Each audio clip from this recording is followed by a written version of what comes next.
Tammi B, and we are back with another session of Real Talk with Tammi B and Company, to which I have my man Shelly. Look at Shelly, all suited and booted for Suited us and tonight. Yeah, Shelly came through for you beautiful people. What's up, Shelly?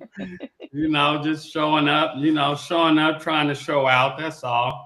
Okay, that's what's up. You did a very good job at it. Listen, You he said know, ain't no shame in his game. He is trying to show out. You That's what know, he said.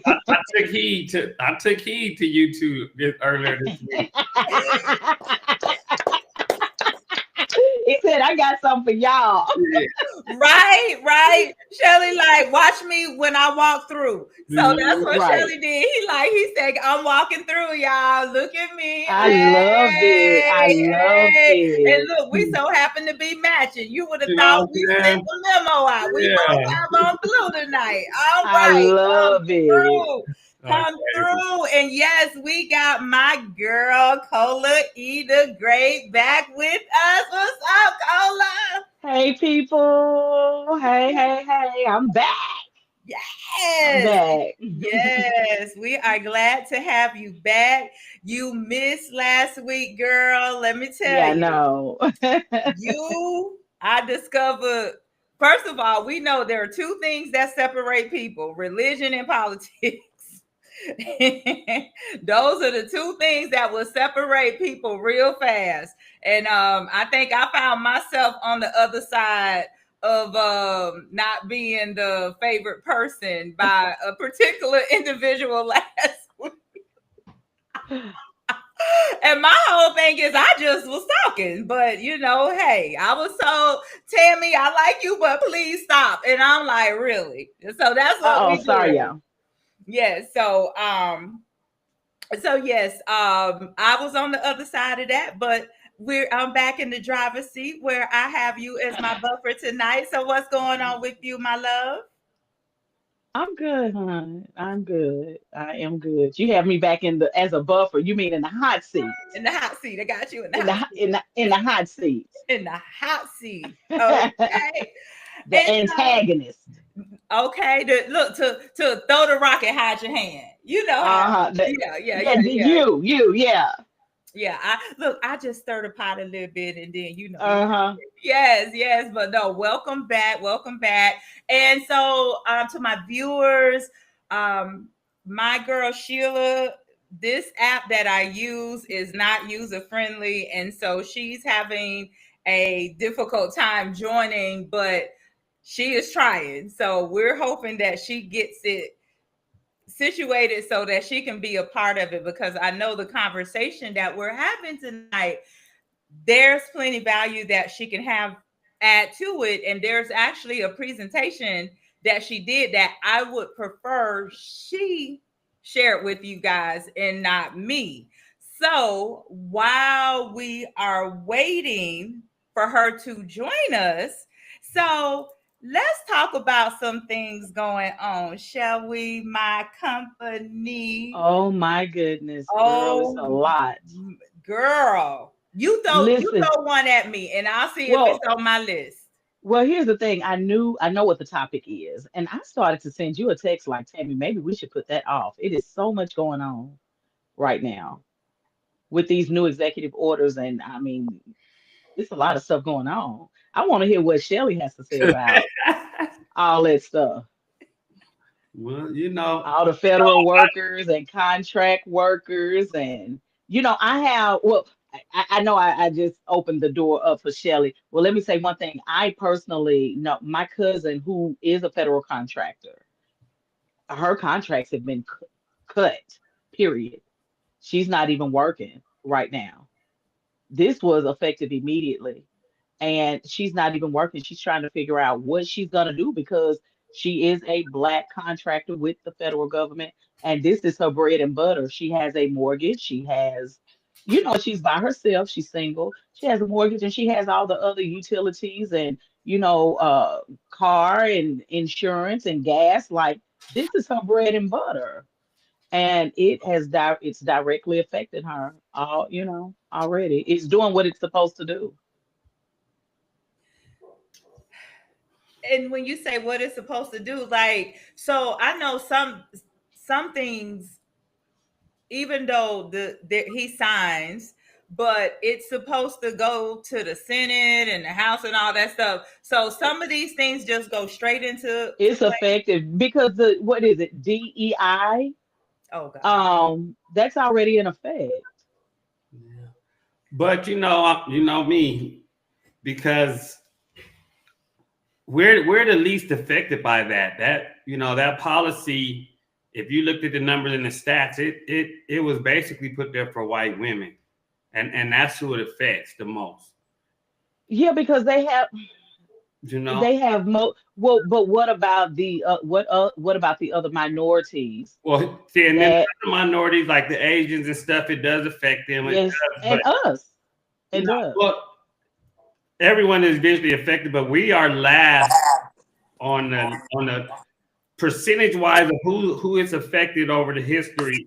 We're last. We were last to get anything. We were the last. It's going to be last to hit us. So Well, as I just mentioned, my African American cousin lost her federal contract. right, but and also you got to know the constant. That's just a law. The Constitution federally still protects minorities and everyone else from that. So you're still Well, she under it. It's just they, some people lose in every situation. It's unfortunate. exactly. I was gonna say, Yeah, but well, she lost. The proof is in the pudding. She lost her contract. I mean, there's nothing else that can be said about that. yeah. It's in effect as we speak, and it is affecting minorities and the people that once protected. It's now affecting. Yeah, but every rule, every law, there's someone that's going to be affected by it. It's just, I think it just hits home more when it be someone you know. Absolutely, you're Yeah, right. and not really Absolutely, in reference to you, just in general. And right. if it affects a large number of the same people, then you feel the effects. But I think it's going to be one or two people in every situation is going to be affected by it. The good ones, the bad ones, the medium ones. So Yeah, you can't yeah. always look at who lost. Is like what's his purpose? I think it's a wake up for us to find our own. Again. And so this is so now where I'm going with this is what was and I need to do some digging Mm. to find out what the purpose of this was, because this was a protective barrier for minorities. It was, and when you talk about it affects white women more than anybody else.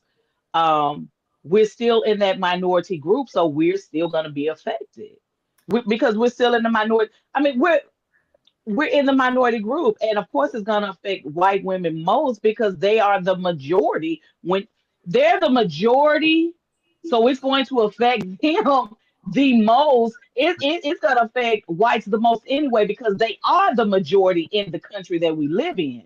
Right. So So naturally that's going to happen. right. Naturally that is going to happen. So that means you can't say it was a.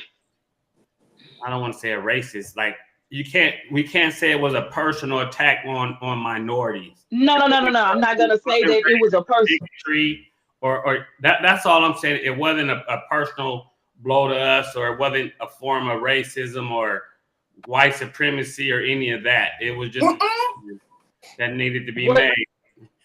this is what I'm gonna say about that. It was a protective barrier for us Yeah. when it was being implemented. So it was there for a reason because we needed protective barriers. Look at what's going on now. But you have to, if you look at the math, statistically, we benefited the least from it. You get what I'm saying? So out of like white women benefited the most, Asians, and then other minority groups that were here Well, benefited the most. So we were the least to benefit from it. So yes, it's gonna that small, not but small, if I say small, that small number that benefited from it is gonna affect them, but it was the smallest number. So it wasn't, you know. So do you understand when you say that being that we are the minority anyway, with any laws that are put in place any laws that were put in place to protect us, Right. when they're removed, being that we're the minority anyway, we're always going to look like, well, it was the smallest, you're the smallest percent within that. up under that protection barrier, they were the smallest percent to be affected because we're the minority anyway. Right. So I get what you're saying, that since we are the smallest population anyway, even though we're the smallest So benefits from it, it affects us the largest because we're such a small group. I understand that. But also statistically, before all that was even in place, we were so successful on our own.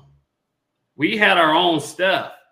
And until they unfairly destroyed it from us, we were much better off without it than we were with it. But okay, so now you're talking about Shelley, you're talking about over what, 30 years ago? yeah. So But so Shelley, now we're so far removed from that.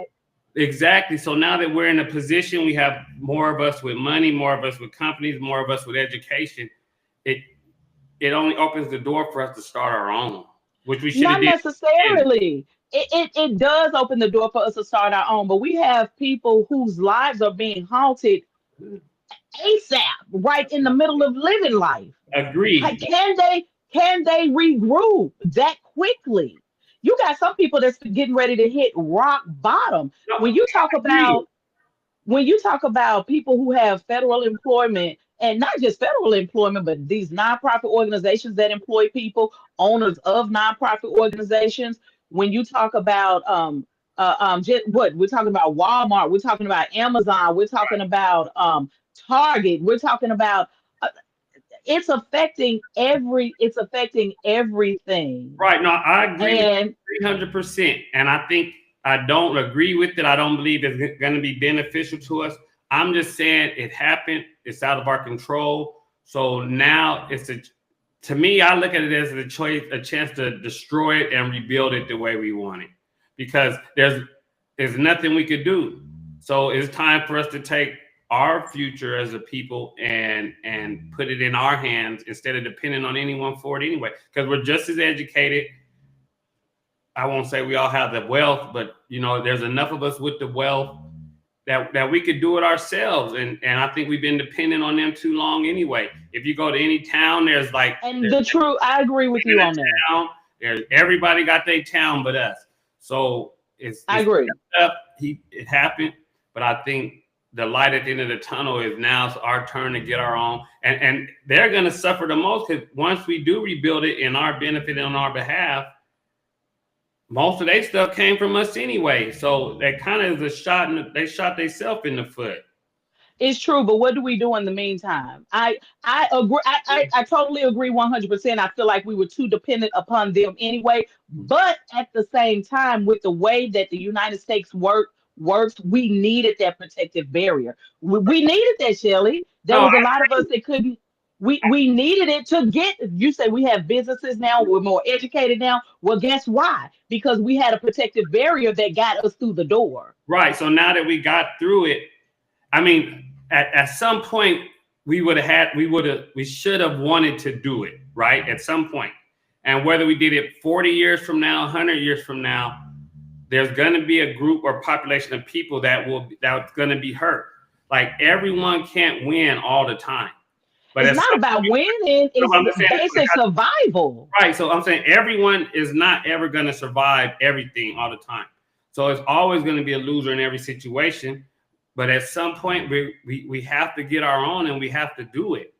And it just, like I said, if it's 100 years from now, and say they put in a policy where financing is guaranteed, no credit check, whatever. It's not gonna happen. No, I'm just saying hypothetically, it's still going to be a group of us that don't benefit from that and get hurt. Absolutely, you're right. You're right about that. Yeah, it's out in every population, even in Right, the white population. You have just people who slumming. You're right. gonna have that. And I'm not speaking for the slummers.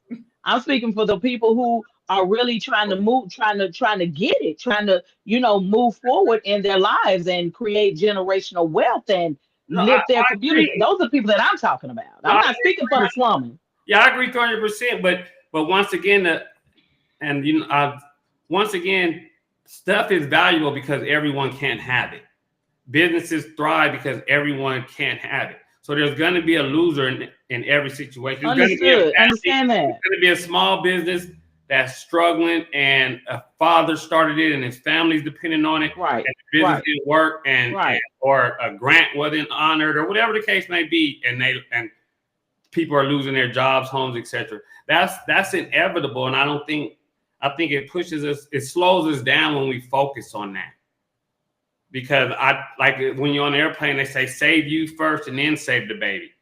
You know what I'm True saying? that. But when you living in a world that's ran by white men, that's ran by white people, Yeah. and they put barriers in front of you. Mhm. Like even if you're trying to build your own, let's say you go get a loan from the bank, but because the DEI is gone now, Mhm. you know, they don't have to have a certain percentage in which they give to minorities per year. They don't have to do that anymore. Right. So there's your chance. Everybody can work 2 and 3 jobs and save up money to open a cash money business. Right. I agree. You And know, so while the whites or the other communities are still able to go get those business loans, we having to work now 2 and 3 jobs to scrape up the money where they can just go get it. yeah, yeah. I mean, it's unfair. That's another barrier. Right. It's unfair, but at some point it was gonna have to happen. I think it sucks that we weren't prepared for it. You know what I'm saying? But it I needs think to it's happen. Like we can't keep depending on them. So if a few of us gotta hurt, and hopefully our leaders and we quit looking up to entertainers, etc., like we spoke on last week, true that, true. and our minds come together and people start cultivating their children to be something instead of that, then we will come out on top. Just right I get now. it, but we're back in the struggle again. We've just been set at least 50 years backward. Okay, and to that point, that's exactly what somebody put prior to the election. They was like, if you don't vote, you're gonna set us back 50 years. And that's pretty much what really has happened. But hold on, guys, let me interject because Sheila has joined and you guys have She looked dug like right she has a in. lot to say. And And she does, and I want to pull her into the conversation.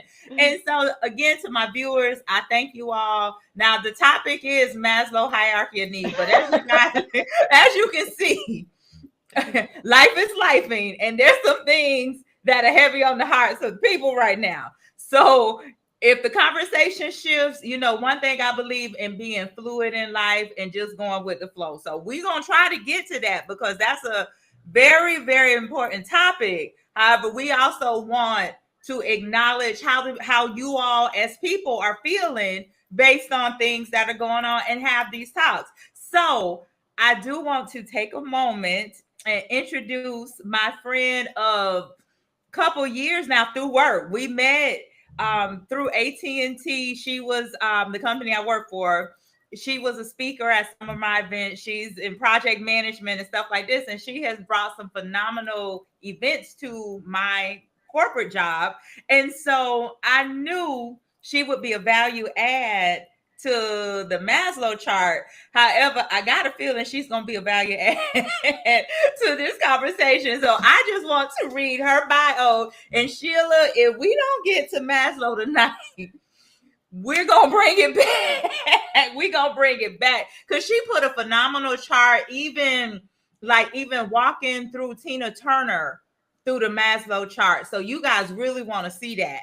But I want to reintroduce her. So Sheila is retired from IBM after 39 years and 10 months because, in her words, she was a cake in the oven and the toothpick came out clean. Staying any longer, she would have dried out. After taking a retirement gap year, which she keeps saying is a thing, she did a spreadsheet to find a place to live. After being a Californian for 29 years, within 3 months, she moved from Oakland to Boston, Massachusetts.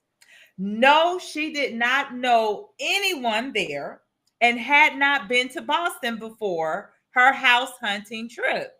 So what? Traveling over 10 countries, working internationally, and leading a global team. Please, this was just another adventure for her. And I am going to add, I hope we get an opportunity because y'all should see this sister in some yoga poses. Like, I didn't even know the body could do some of the stuff that she can do. And I can't even dishonor her and tell her age, but I promise you, y'all won't be able to guess it because she doesn't look it. So welcome Sheila to the platform. Hey Sheila.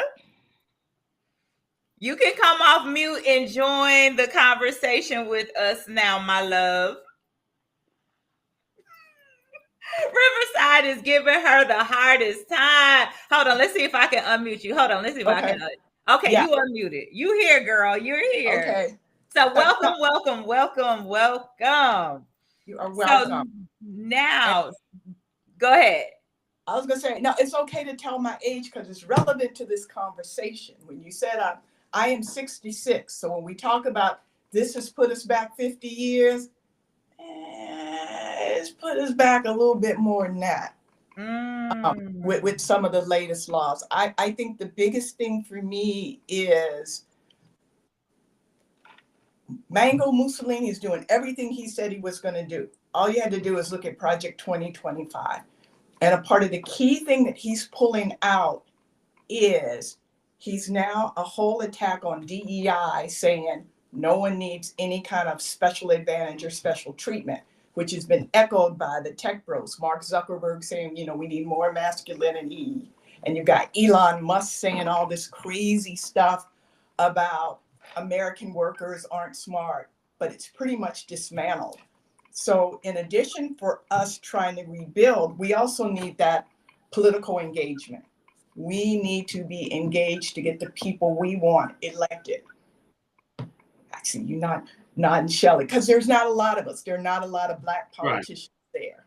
And therefore we aren't represented.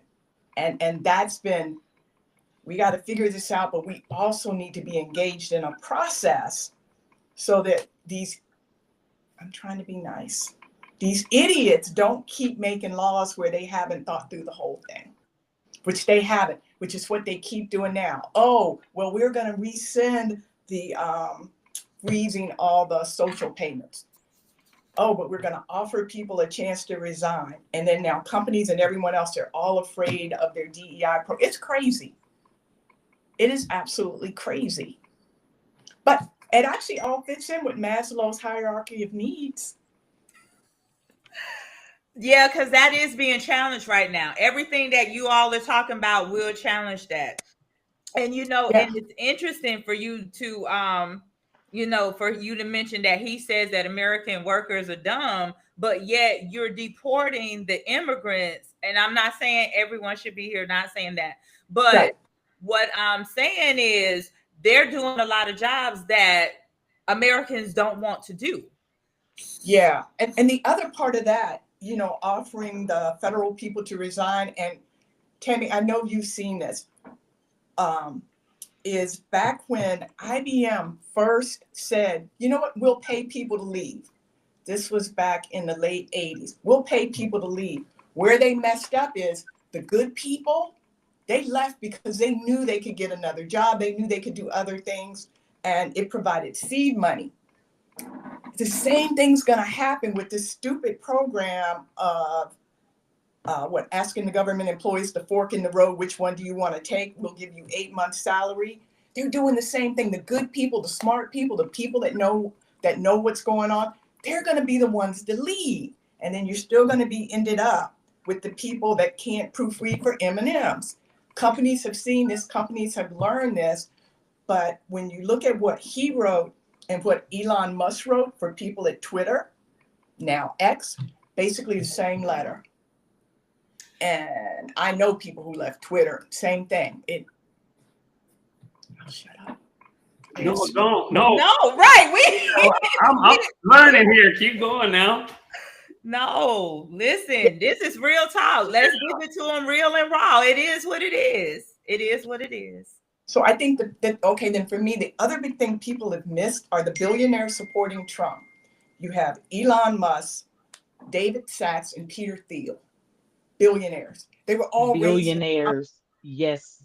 They were raised in South Africa, apartheid South Africa. Yes.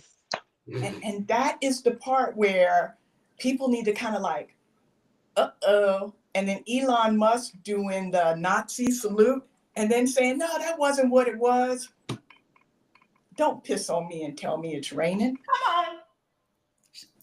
I say that all the time. So Mm-hmm.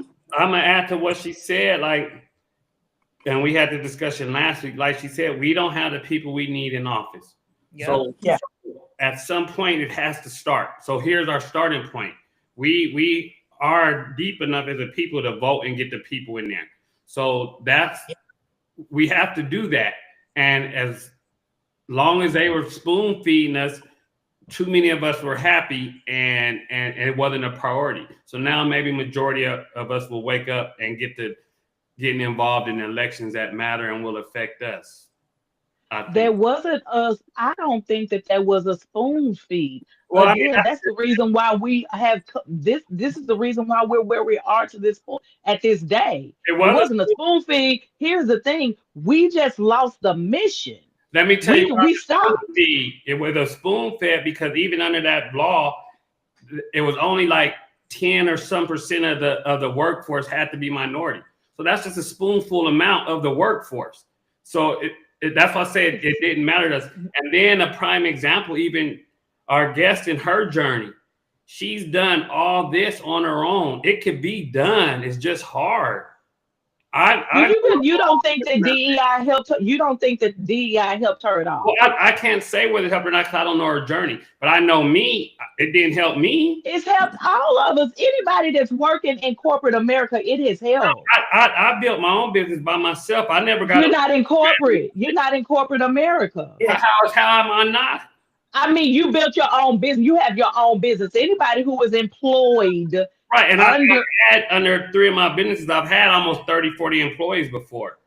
So well, this is no, Shelly. What I'm saying is you are self-employed. Yet you're in corporate America, but you're self-employed. Point. So it takes now more of us, like she said, if they give you an option to leave, the government job is going to make the smart people leave, right?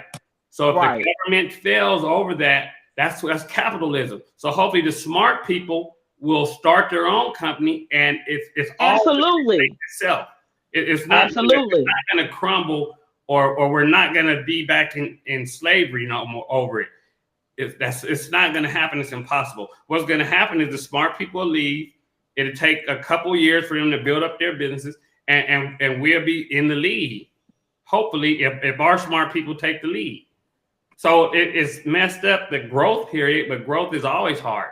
Even the seed starts in the dirt, but when it finally breaks ground, it grows. That is definitely a possibility. I'm not knocking that at all. In fact, I agree with you on that. But what I'm saying, that protective barrier is what was needed. That's what got us to the point where we are now. The issue is we stopped moving forward. We stopped fighting for more. We stopped trying to build on our own. That is the problem. Right. So while we have moved forward, while we now have this education, while we now have this new knowledge that we can do something with and create our own and become self-employed, we stopped. Right. We became comfortable. So this is although it was a need, what was put in place was a need. We just stopped and we became stagnant and we became comfortable. So now we're in a position where now we're either gonna fall back 50 years and beyond, or we got to get together and start working to move forward and not and building up our own community. So now we have those two options: either go back or gather, support one another, and take what we know now and what we have learned, our education, our experiences, and now build and move forward and start supporting our politicians, more people like us, and putting them in office. Agreed. But a couple of things happened though. I mean, so when I started school, I started in segregated schools. And actually that was a place where we could really advance because I had all Black teachers. Right. But what happened was a couple of things is everyone felt like, okay, we've finally gotten to where we need to be. But at the same time, there was this, I want to kind of almost call it marketing, where the majority establishment started marketing us as welfare queens, which you may have heard that term growing up, or how we had broken families and how we just couldn't get ahead. And then so when DEI came in, they said, see, they're taking your jobs. It was that whole creation of fear. And then a part of us started believing the hype that, oh yeah, we're Black, we're never going to get ahead. You had people believing. And then, so, but it's good. It's like Shelley said, it's like reset. Now we know, it's like, now we know what game we're playing. Now we know what we need to do, and we'll build it back up again.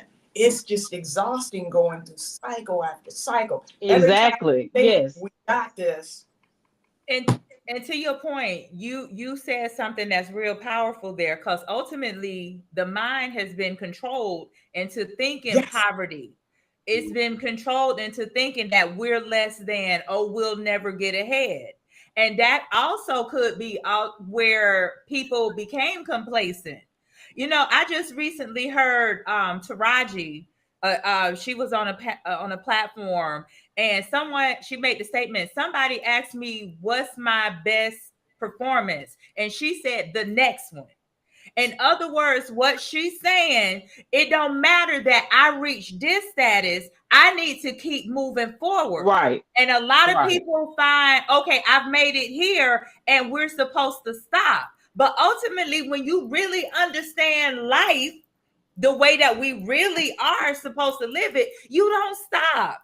You're supposed to keep what we've been talking about for the longest, because y'all know this is also surrounding mental health, which is where I'm a big advocate. This is about growth. This is about expansion. But some people just kind of, okay, well, I've made it here. Like Sheila, even in your bio, you could have been like, I've never moved to Boston. I don't even know anyone in Boston, but you moved from cross country. Like, do you know how many states that was in between that you could have said, okay, I'm going to stop here? But you like, no, there could be new opportunities. There's expansion, there's growth.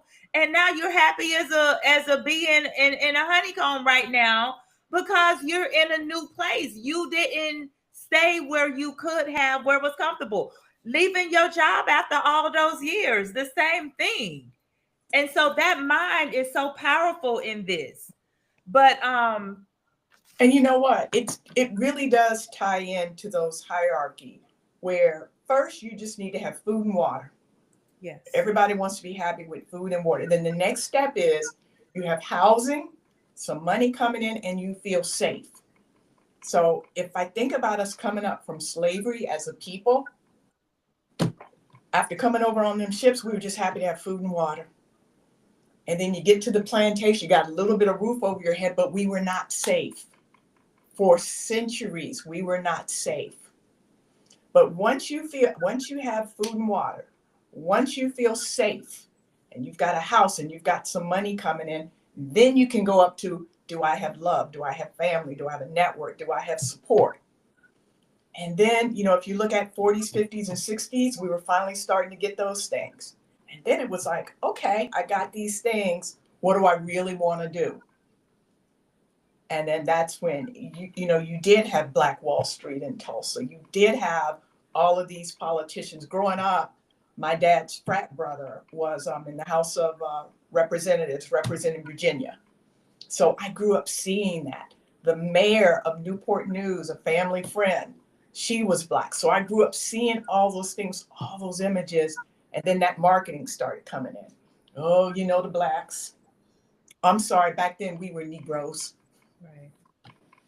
Are you sure it want colors? You sure Or colors. Yeah, I was gonna say or colors. Yeah, we called ourselves Negroes. We were called colored and some other things. And then there was a whole debate. Afro-Americans or African Americans. It's been a whole journey. Yeah. But it does fit in with those hierarchy of needs. And basically we were kind of at the point where we had, the love, the network, the friends. And now with some of the things happening now, we're back to now wondering, are we even safe? Particularly after George Floyd and how this all keeps happening, Breonna Taylor, it's thing after. I mean, it's never stopped. It's never stopped. Since we've been here up until where we are now, it has never stopped. And you It know what? You just mentioned George Floyd, because I saw somewhere where he's shutting down the DOJ for civil rights. Now I don't know how true that is. I disclaimer, I get bits and pieces. I don't keep up with everything. But I mean, I do recall where he fired the people that are part of his prosecution. But then yes, I also saw some or heard somewhere, whereas even the DOJ for civil rights. So back to the fear, someone is like, well, now how protect your family, keep your family at home, and this, that, and the other. You're putting so much fear in it out there in the universe that I asked the question. I'm like, okay, I understand what you're saying. I understand, especially like you just said, George Floyd, Breonna Taylor, and all those other ones. However, what quality of life you will have if you like, okay, well, we're gonna all stay home and we're never gonna go anywhere. and that's when you look at that. He put fear into people. He put fear into people that the immigrants were going to come and kill them and all that, which was threatening that whole hierarchy of needs. But the thing I find ironic, because this was in Project 2025 and also in his Trump's Agenda 47, is that any police that commits a crime while serving as an officer, such as killing someone, it won't be investigated. It's okay because they were doing their job. Now, what was it, 2 days ago, when one of the people that he pardoned from January 6th got pulled over by the police? He started refusing and acting agitated, and he had firearms in the car. The police shot and killed him. Oh, I just saw that today. Yeah. Yeah. oh. And then I go back and I start to chuckle. Well, dude, you said police who kill in the line of duty because they were doing something, you can't prosecute them. Well, actually, what he said is you can't. Constitutionally, we're all protected from that. So if they break, and this is going to be a thin line, if they break the law and they're killing of someone, they're still prosecutable.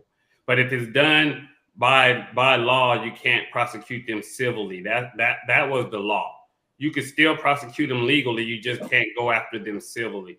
And if they break the law, meaning it's found out that he was stopped for no reason or he didn't have a gun, whatever the case may be, then you still legally can prosecute them civilly. So, like I say,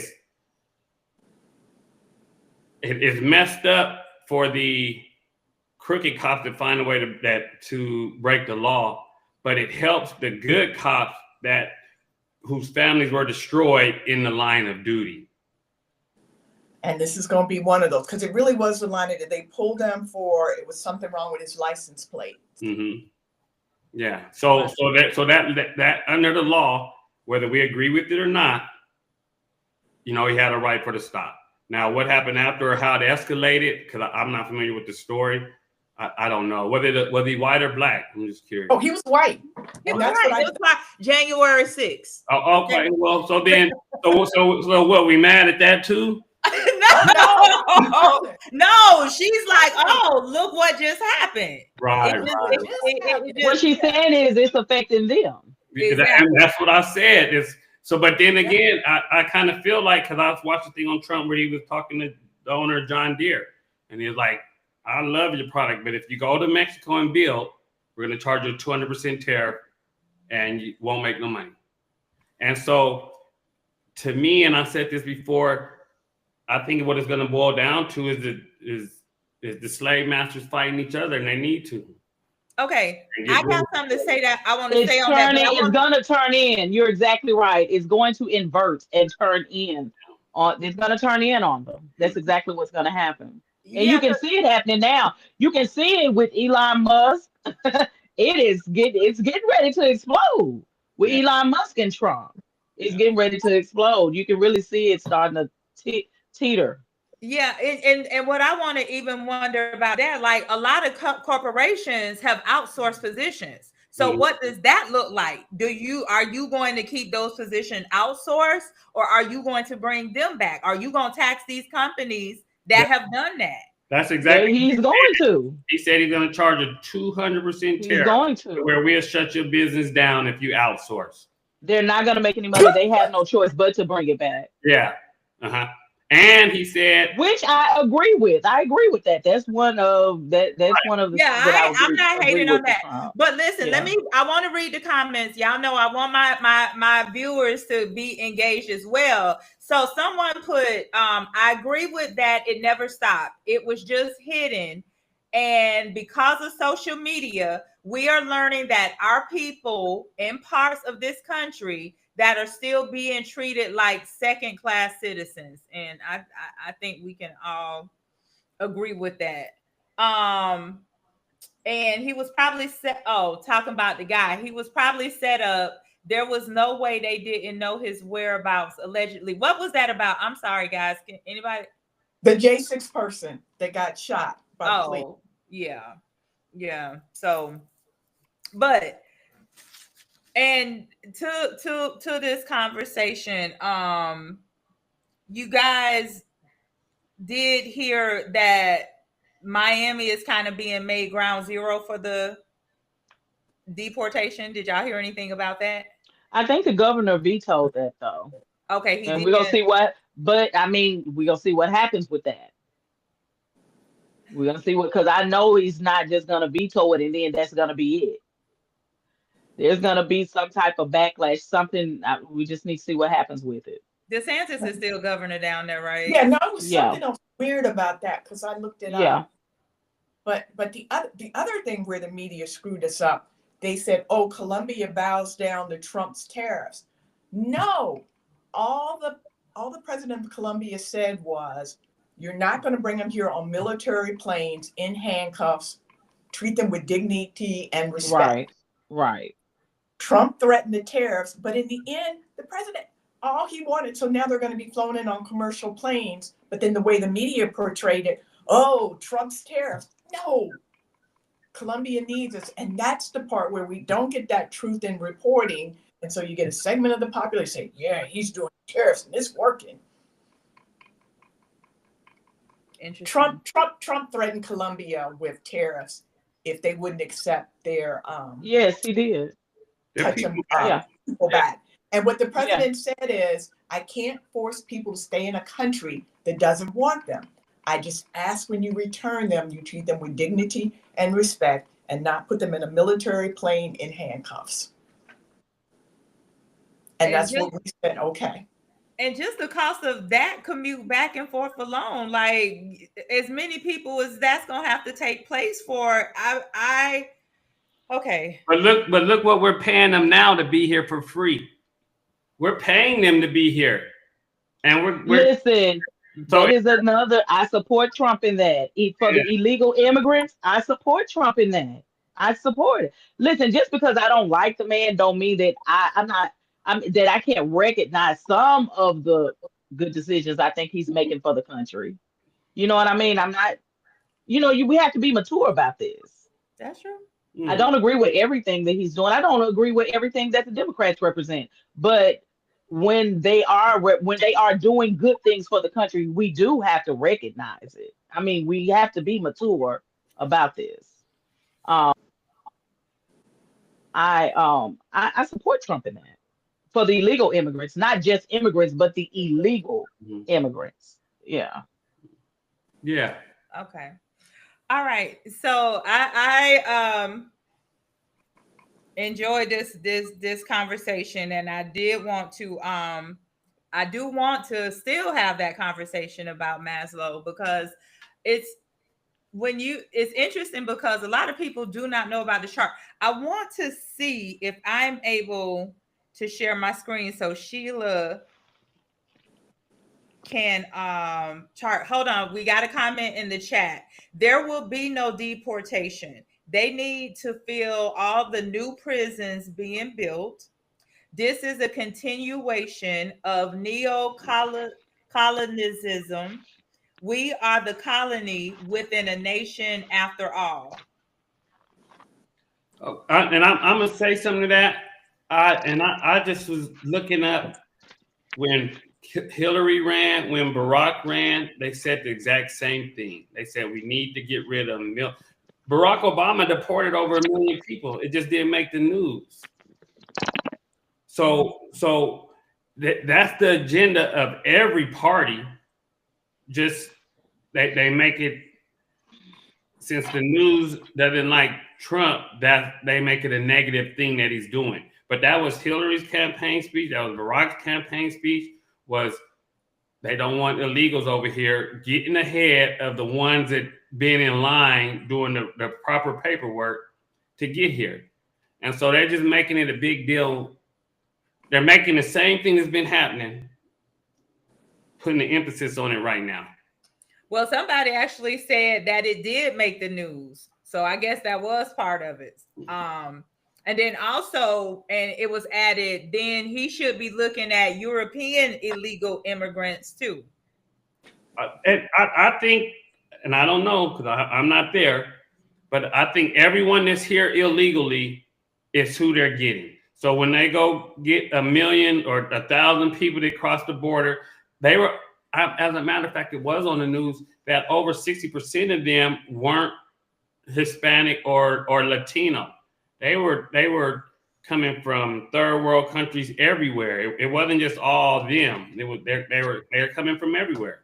Because the problem was they were worried about a threat of the Taliban and all them getting members over here, you know, and getting bombs and stuff over here through that channel of the legal immigration. So everyone's getting it, and it's just unfair. It's not even unfair. It's just it hurts us to see women and children and men. You see them struggling, you see them poor, you see them crying, and then you see them cuffed and going back. It plays a part. That's the bad part. And so now it's a big deal, and it's just same with any of us. If you get in line in the bank in front of someone, they're gonna be like, to the back of the line, no matter what color you are. Right. And somebody put, that's a simplification of a very complex issue regarding immigration.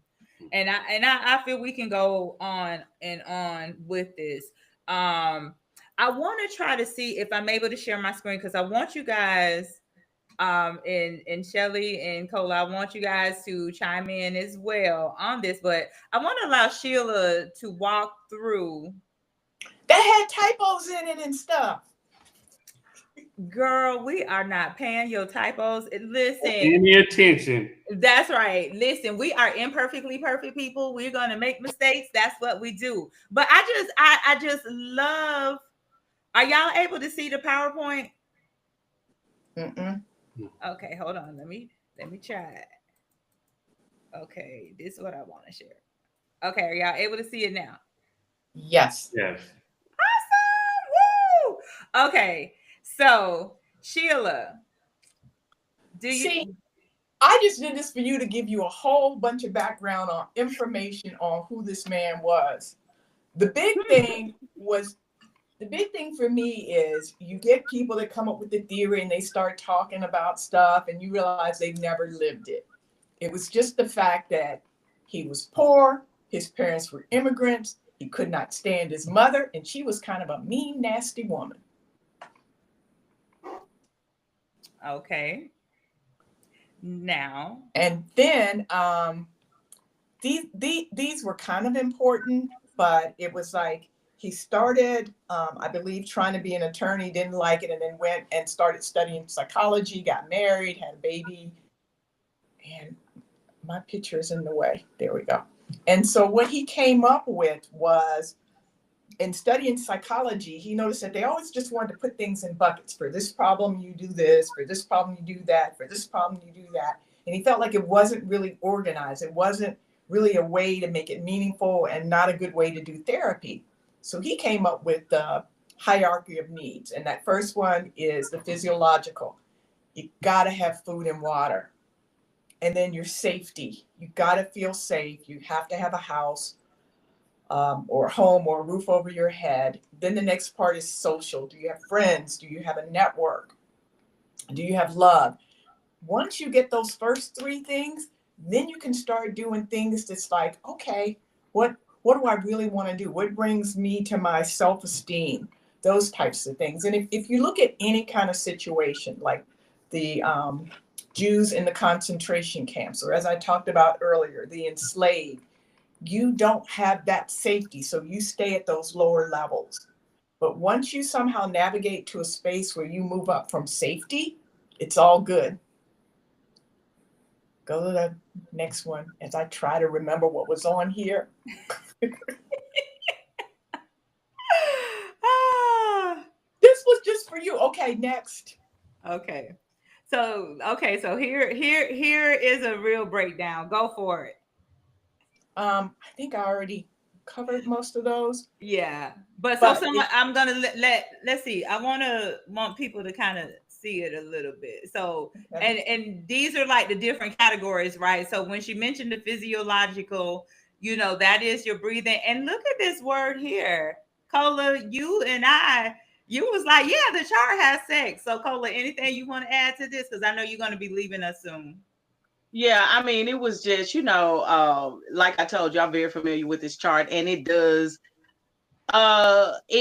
a breakdown of the human needs, starting from the very basic up into the self-actualization. And naturally, to be honest, we do naturally follow this order. Because if you can't breathe, I mean, you don't have, if you can't breathe, you're not thinking about family, property, resources, friendship, self-esteem. You focused on saving your life. If you're hungry for food and water and your stomach's hurting and you're on the brink of starvation, again, you're not worried about all of those other safety, love, belonging, self-esteem, self-actualization. You're focused on that physiological things that your body is in pain for and is craving. And the same with sleep. Of course, you don't have sleep, you're going to be disoriented. Your mind is not going to be 100%. You're not going to be able to think things through. You'll be sluggish, tired, sometimes even hallucinating if you don't have enough rest. If you're starving that much for rest. And then the homeostasis is the balance of just your body, period. The balance of the everything working correctly in a balanced state. And then let's see, what do you have? The excretion. That's the release of bodily fluids. So I agree with the hierarchy, and it does follow the natural state of the human process as far as going from physiological needs and satisfying those needs to sex actualization. Now, here is the one thing that I've always questioned about Maslow's hierarchy is the sex. Like, how can sex be just as important as breathing? And with the chart that I'm familiar with, the original chart, it's not even breathing, it's air or oxygen. Yeah. It doesn't even say breathing, it says oxygen. And for the life of me, I've always equated, I said, something must have been wrong with Maslow. Because I'm thinking, how is sex equivalent to food, water, and breathing? I looked at it as, they all aren't the same, but they're all the components of it. Because when you look at the unhoused in the street, they're not safe, but they're still having sex and they're trying to eat and they're getting rid of bodily fluids. So when I look at it in that context, I know what you mean. Sex and breathing, two different things. Two different things. Basic needs are, people will still be having sex. I think that is a basic need. It's just, of course, a man would say that. That's what my husband said. He was like, heck yeah. And Maslow was a man. But it's necessary because that's how population grows. That's how we procreate. So it's just as valuable as air and water, or because without it, we wouldn't be here. No. We're talking about physiological needs. And it's a need. We were born in pairs. You're right. It's needed to be successful. And it's a fact that people who get hugged more, are sex more, are more successful and happier as a people. You look at it from the fact that we are supposed to be procreating. Yes, I can get that. But from the way that I'm looking at it is this is just a whole little pleasure zone. Who is thinking about sex when they don't have oxygen? Who is thinking about sex when there's no food? Who's thinking about sex when there's no water? Let me tell you something, and this is science. People who are in poverty and doing the worst, they make more because it's the one and only happy place they have. You're right. So people who don't have food and the power's off, to be happy, that's what they do. I don't know. So we need it. Don't get anything wrong.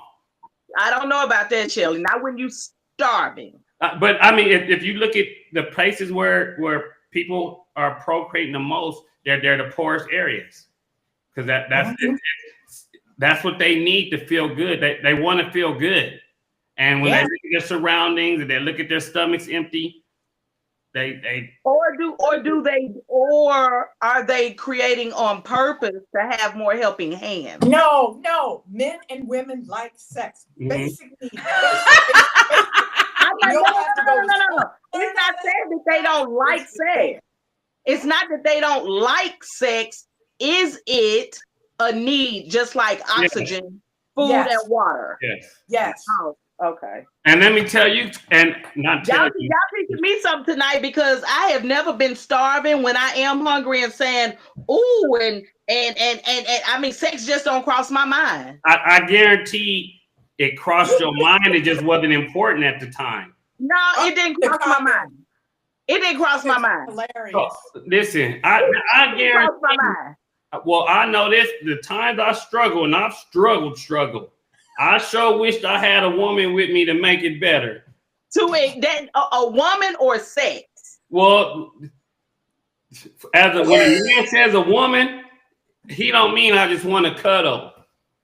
He wants to cuddle too. He wants to cuddle too. But that release, that high you get from it, it's a moment of clarity, and it's a moment for everybody to be like, for everything to be wrong with me, at least I have this, and you can't say sex by itself, so you have to say just the companionship, and sex is and he didn't say companionship. Friendship ain't even down here. He said sex. He uses words to gain interest. Shelly, now you're trolling. Now you're trolling. I've heard. Oh my God. Okay. And I believe 52. What does trolling mean? I'm going to defend Shelly. It just says sex. Now, if you notice under love and belonging, it gets to sexual intimacy. Okay. I mean, you can defend Shelly, but it does not compare to water. Cola. That's my cola. It does not compare to breathing. Well, coming from who's when someone is suffocating and they need oxygen, and we didn't say it is. And even people that are on oxygen machines, sex. Just to argue with you, Cola, a lot of older men in nursing homes, their last wish is to have a little. Yeah. They don't want no oxygen no more. They just want to and let me go in the middle. Okay, so now we're talking about wishes, and I agree with that. I agree with that they wish and would like to, but we're talking about when we talk, oxygen is a need to keep the body and the organs going. Food is a need to give you the energy that you need. Water for hydration is a need. Sex for survival is a need. You will drop dead if you don't breathe. You will drop dead if you're not eating or drinking water. And we will die as a species if we're not having sex. We're talking about this is an individual hierarchy. You will not die if you do not have sex. Okay, my lineage and my family will perish if we're not creating more of it. Of course. So it's necessary. We're talking about in your individual life. Everybody needs to breathe in their individual life. Everybody needs to eat food. Everybody needs to drink water. You need to sleep. You need homeostasis and you need excretion. Every individual needs that, but you do not need sex to continue to live another day. I disagree. Something was wrong with Maslow when he to live another day happily. This is for a happy, successful life. So to live happily, you do need that. No, he should have put sex should be with love and belonging, not physiological. Now, he has sexual intimacy with love and belonging. I'm pointing like y'all sex should be there too. Well, I mean, I don't know what the difference is for him, but sex should not be a physiological need. Everything down there under physiological are things that you need in order to live another day. Sex is not one of them. Okay. Unless you're Shelly and Sheila. Look, the SHEs, the she's, the SHEs. Yes. Hey, okay. y'all see this? Hold on, y'all. The chat got active too. The chat got active. Hold on. Look, I think that's why Black people prioritize community. Community will help with the first 3 foundational needs. And then they go on to add Black folks have always prioritized community. Having a solid foundation of community is essential to achieving self-actualization. And so I guess they also interjected, it's not a need. There are needs that only are met through sexual intimacy. So I guess, Cola, that's kind of saying sex probably shouldn't be the physiological. But they said it's not just men. I agree with him. And then somebody put it's out of boredom, not happiness. So, and then that's when we were talking about it. So, all right, let's see. Sex will. Oh Lord. Hold up, Shelly. Yes. Food or sex? Food for me. But they're neck and neck. They are. It's like I could eat tomorrow. Baby girl might not be here tomorrow. Colin, you actually jumped into the next comment because it said sex will make you forget you're hungry. I don't know about that. Okay, and then they say, why are women so unwilling to accept that sexual desire is a need? Maybe try not to equate it with those other life-saving needs. And that's what I think Cola is saying. Like, not denying the need, but, you know, it's not a physiological need. It's not a physiological need is a need that your body has to have in order to live. Right. That's what a physiological need is. And sex is not that.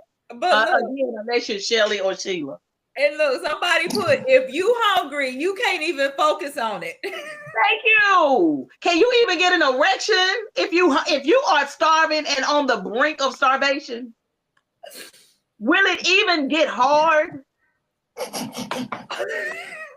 If you are dehydrated and you don't have water, will your juices even flow as a woman? Well, I guess in that case is timing at what point of starvation, at what point of dehydration. Oh my God. It ain't even gonna work. It's not even gonna work. If you can barely breathe, it's not gonna work. If you starving, it's not gonna work. And let me say this. I think sex is more than penetration. How about that? There's many forms of sexual intercourse. It's not always penetration. Shelly, you just as crazy as Maslow. Okay. So there are many physical benefits to having sex. Shelly, somebody put dude trolling. So Cola, I guess they agree with you. I did say I'm a mess with her. Now you know I gotta get on Cola now. She's always jump on me. Okay, so I got someone who asked this question. Does that mean people not having sex are not happy? I think so. I can't answer that. I can. And the answer is I'm extremely happy. But I think I mean, hold on. So what's your moment. situation? But that Are part's you, proportional to desire. Right. are you That is having true. That are is you having sex? What's your situation? Hmm?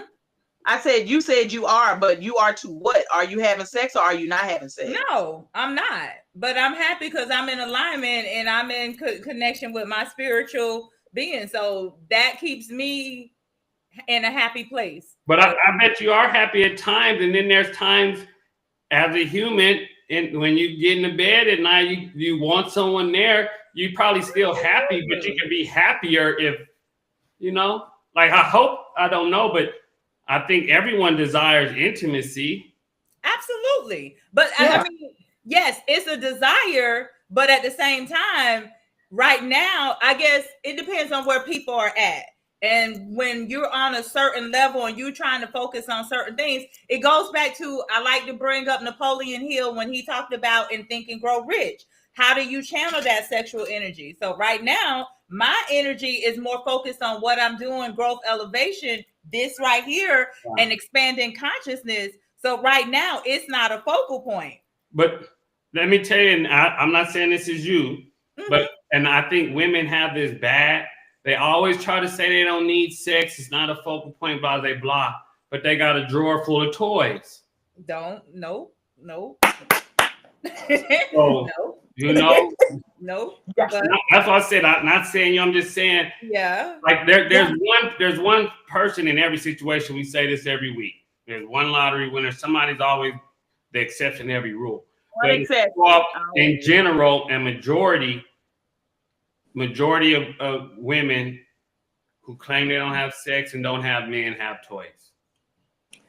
But there are two parts to that. Back to the happiness thing. It's proportional to your desire. Right. Some people don't desire it. Some people do. And that also impacts the happiness factor. I agree with you, Shelley. You know, again, a lot of us have our toys. Mm-hmm.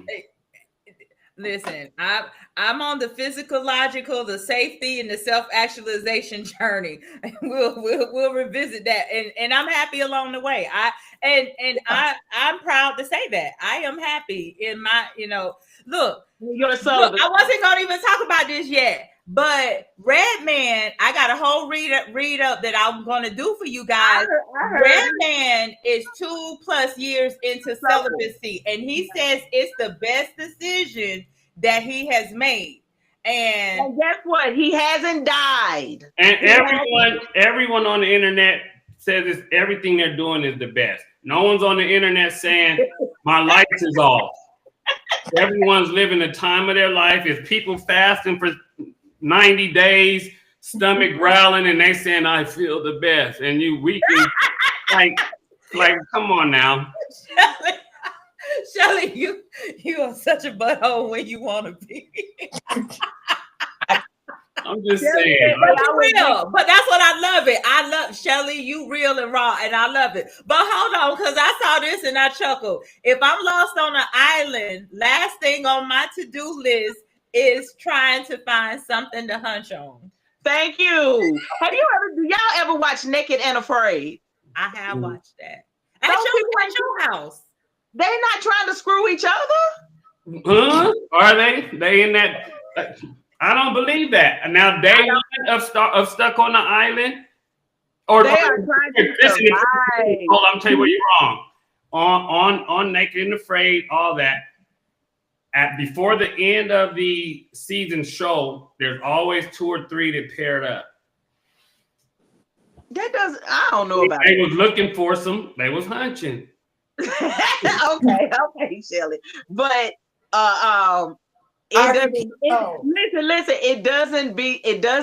sex doesn't need to be down here next to food and oxygen and water. Okay. But the part about for esteem, I still feel it's proportional to desire. If you desire sex, the more you desire it and you don't have it, then you're not gonna be up there. Right. Yeah. And that's fair. The way is, as a vegetarian, I do not desire hot dogs. So I don't have hot dogs, doesn't mean I have to have them because I don't desire one. Right. Okay, that's fair. That's fair. All right, let's see. Somebody is y'all full of jokes tonight in the chat, but there's always something to eat with sex. I'm gonna need y'all to get y'all mind right. Oh my goodness. I'm gonna need y'all to get y'all mind right. Labels. Oh Lord. That's funny. Okay, now let's see. And then it was added hierarchy of needs include food, clothing, shelter, and safety. Does it even say clothing? I don't see clothing on this chart. Yeah, it doesn't say clothing. But we're talking about physiological needs, and that means what the body internally needs. Right, but externally, it shouldn't that be somewhere on this chart?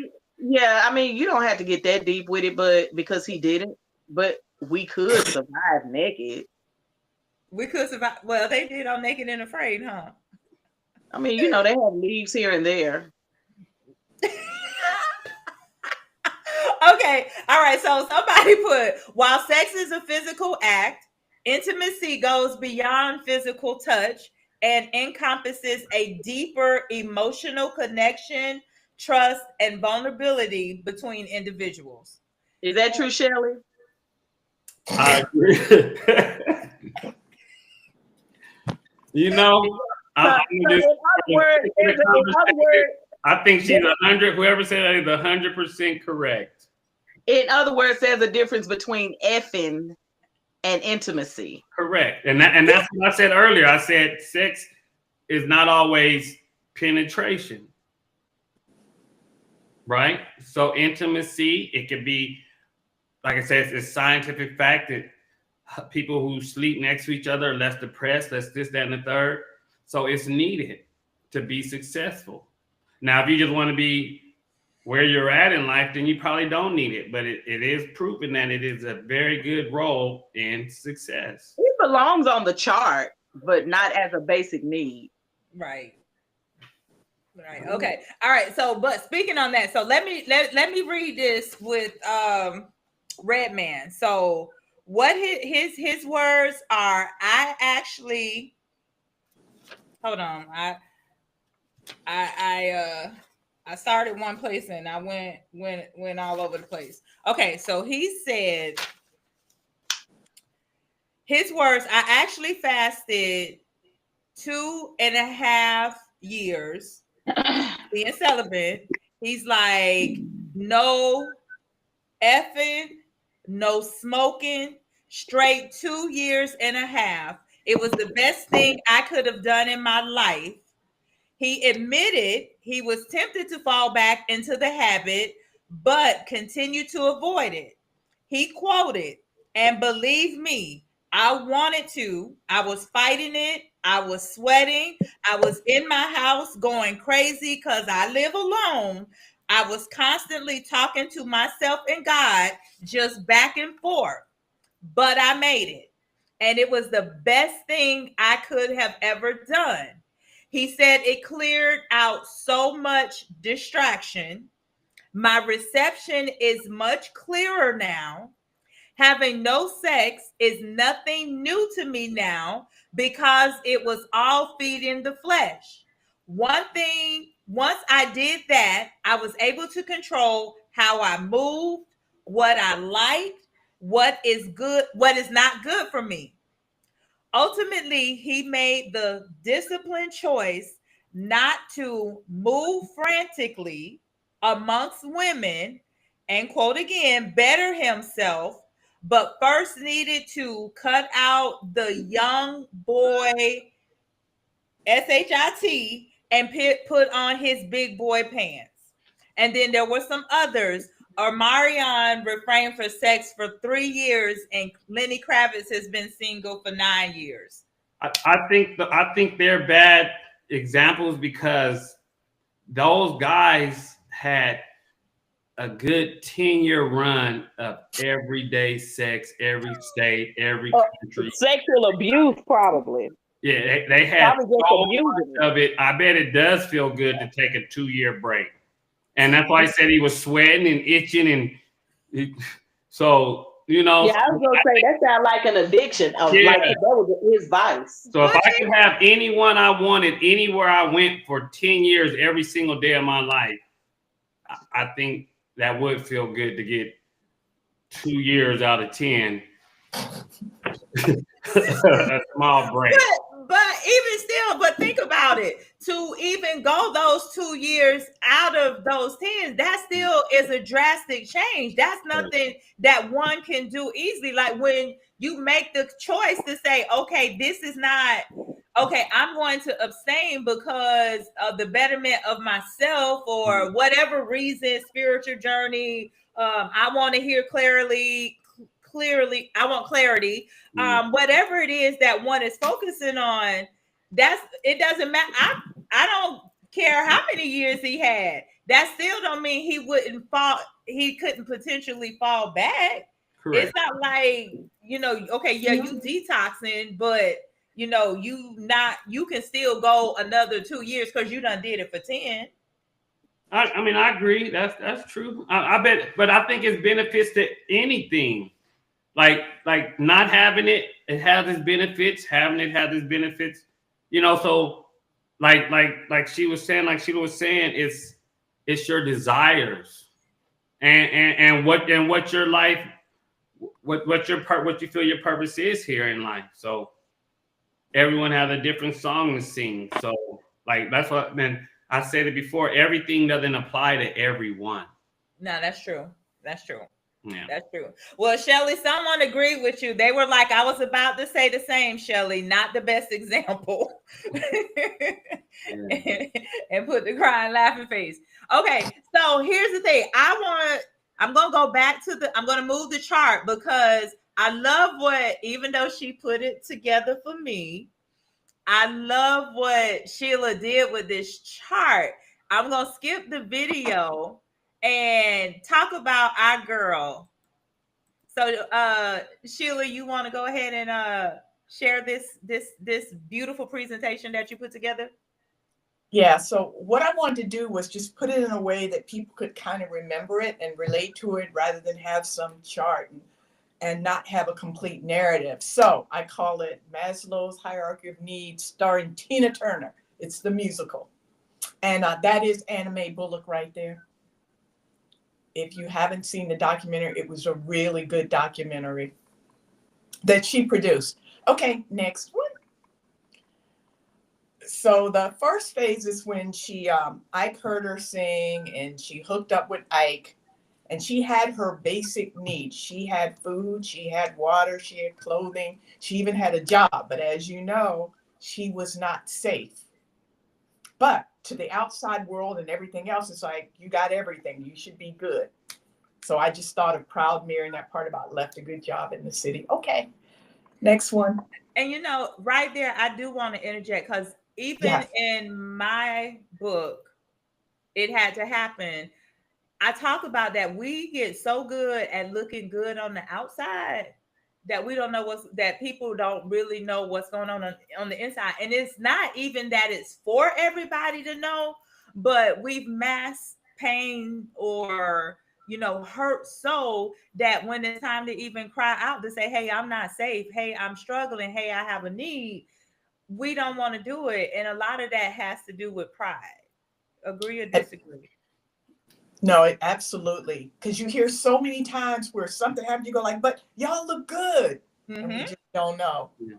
And that reminds me a lot, like with the domestic violence and people I talk to, a lot of it is just a mask, and there's a lot of reasons that people feel the way they feel or show the things they show. So I got off subject. So I'm thinking, dang, I wish a lot of my people would have been here to see this, and that made me sidetrack. No, it's no worries. But guess what? This is recorded. You'll have the link so you can share it with them. All right. Yes, they can go right on YouTube and listen to it. Okay. All right. On to the next one, Miss Sheila. Yeah, and it was back to like we just got through talking about. It looks good, but she wasn't safe. And you look at that hierarchy of needs, she wasn't safe. She had to get out of there. I'm looking. Okay. Okay, my mouse is not trying to go to the next There it slide. is. Okay, there it go. So then after she left Ike, and that was where she just in a moment decided, I've got to do this. I've got to get away from this man. So she was broke, penniless, had no money, no nothing. So she had to start all over again. It's like, how do I rebuild? How do I start working? She actually famously played in Sun City. And at the time, that was in South Africa, and people were boycotting, but she needed the money. She took a role in the movie Tammi, where she was the gypsy, the acid queen, just everything she could do. But she was safe and she started to get money. So sometimes we see people and we may not even know the struggle. But for her, it was a true struggle to claim her name and then to develop on her own.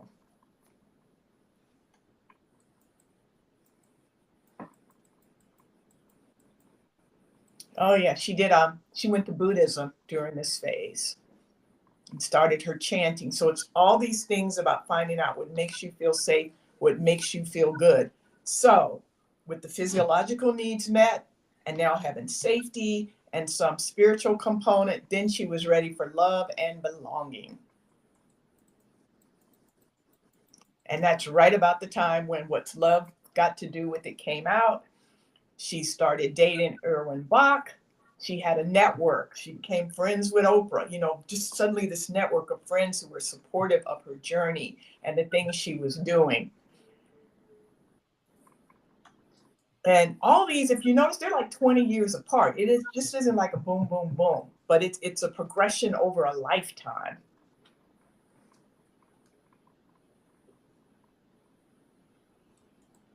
Be nice to your mouse. Girl, I got to get rid of it. I carry on. Okay, and so then with all those things met, she's ready now to look at esteem. And one of the things she says in her documentary was her goal was to be a rock star. She wanted to do stadiums and to sell out stadiums. And with all those components together, that was her next phase. Like, okay, I'm going to do what I want to do. So that was Tina, set to sell out stadiums.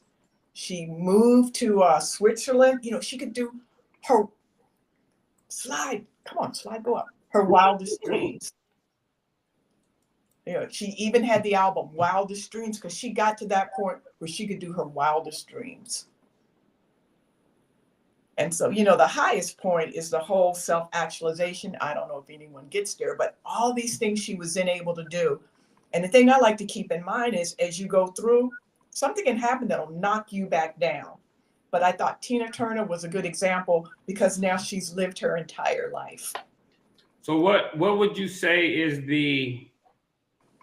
for someone who doesn't have the people behind them as Tina did, what would be the what would move them forward? How do they advance and encompass all those things in their life when you don't have the Yeah.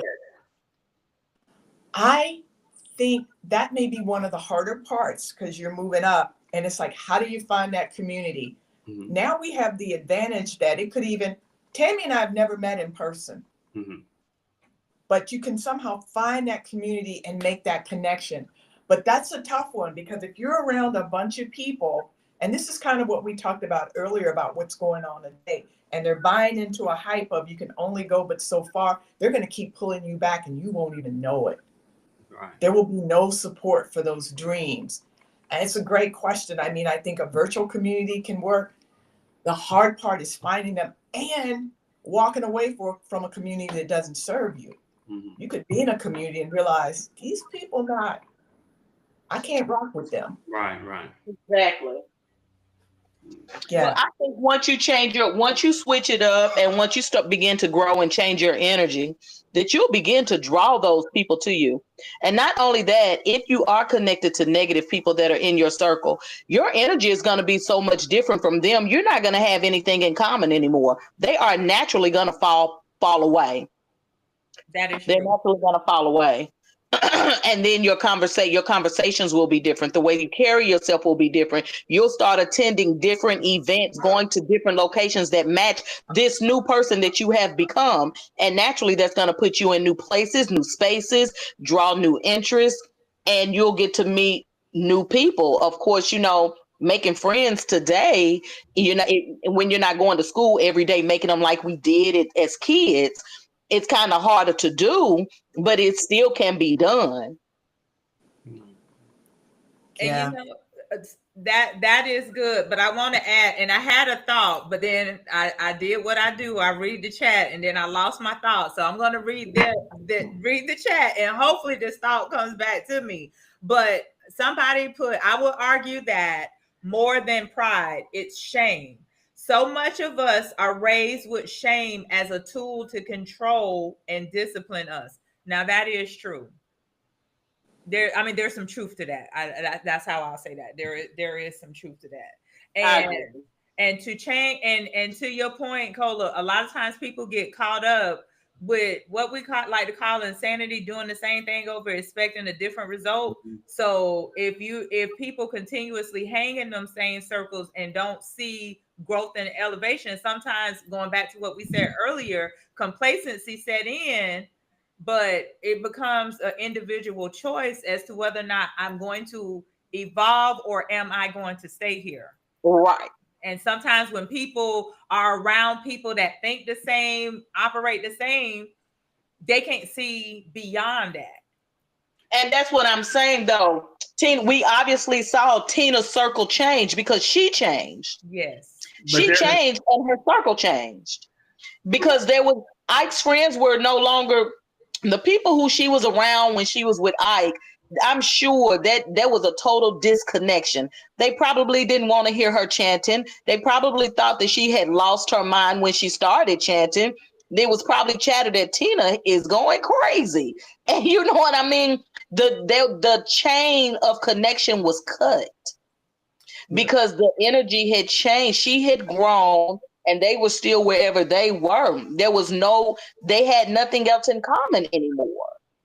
But I talked to so many people that I guess shame is probably a major factor, but they don't have the outlet or the knowledge to leave or anyone to talk to. So that's why I said looking at this is a lot helpful for one of my classes, because there's so many people that want to leave situations like Tina and can't. Right. Or they're ashamed, and so it's where do they go? How do you even begin that journey?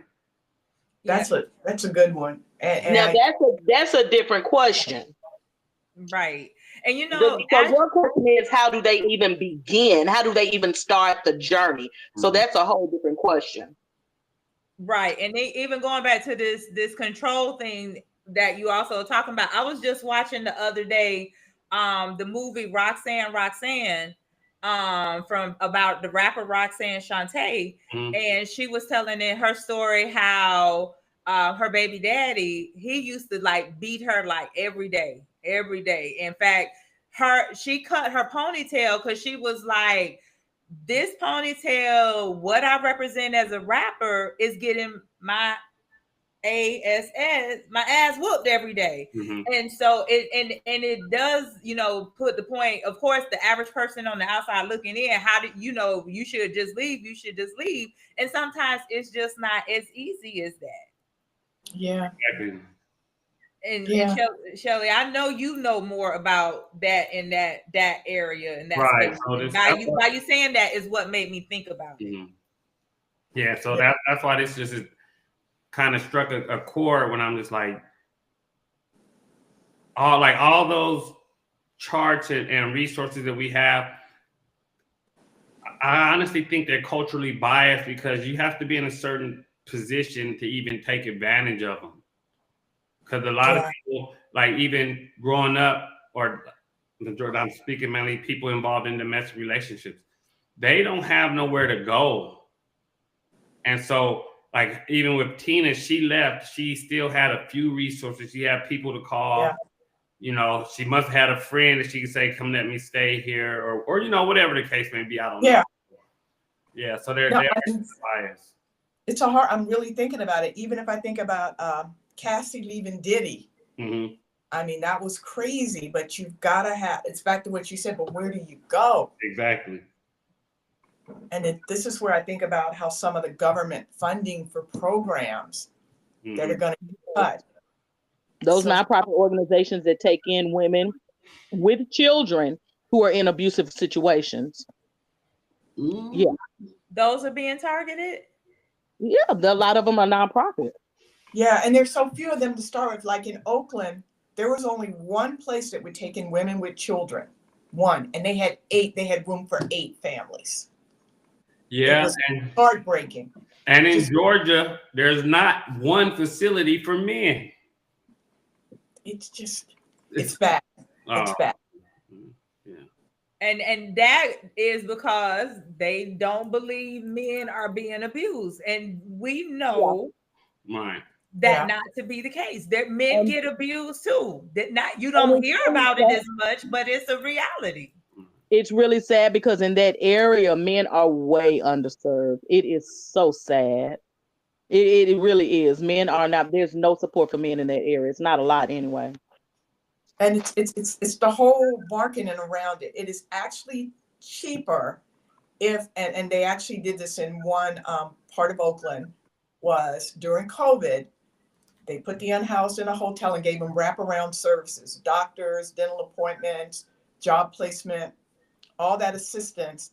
And within, I believe it was 8 months' time, like 88% of them were off on their own. Mm-hmm. But yet people feel like, oh, they're getting a handout, but it actually costs less than it does if you leave them out on the streets and all the money that has to go into that when someone has to go to the hospital, when they have to clean up hazardous waste. Mm-hmm. But the thought to some people are, oh, they're getting a privilege. You know, you're giving them housing. And no, that's not the case. You're getting them off the street, and it would actually help everyone. So who, when he did the Maslow chart, who do you think was his target, I guess, audience? Like who? It's humanity. It's a chart for humanity, period. But it's a universal chart.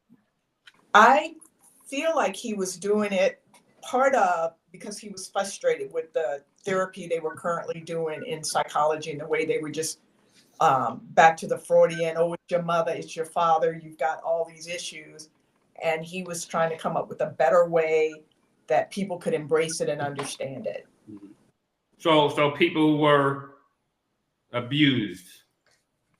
Yeah. It's psychologically, mentally, however, abuse is abuse, but.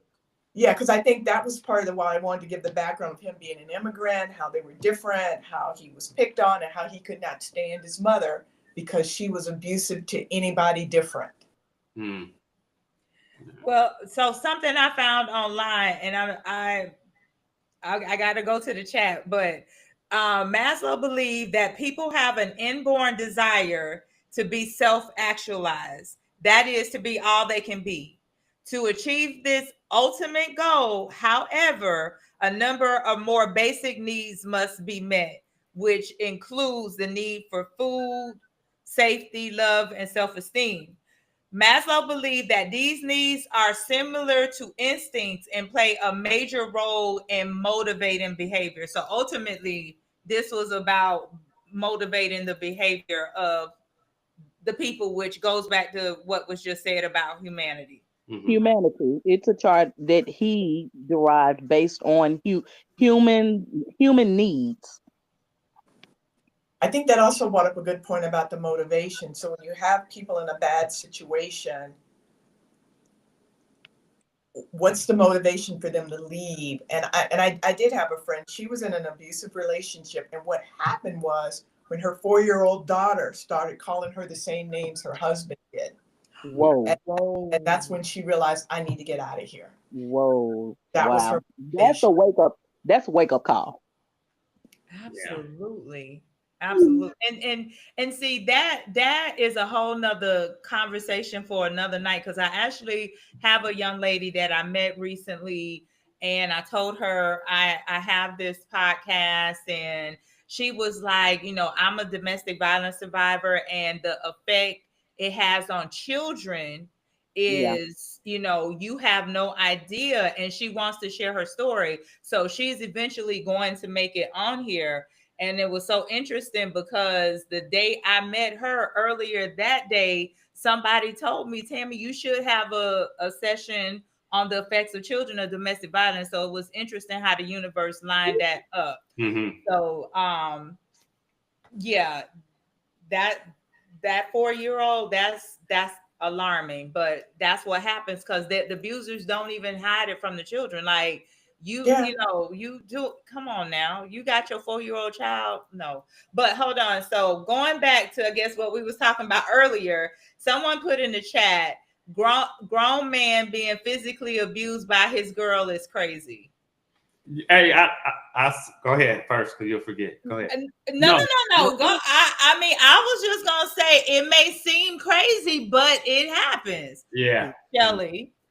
And to that point, it's like 3 out of 10 men are physically abused. They just don't have. They're obligated to stand up to an image of being a man, so they don't have the outlet women have.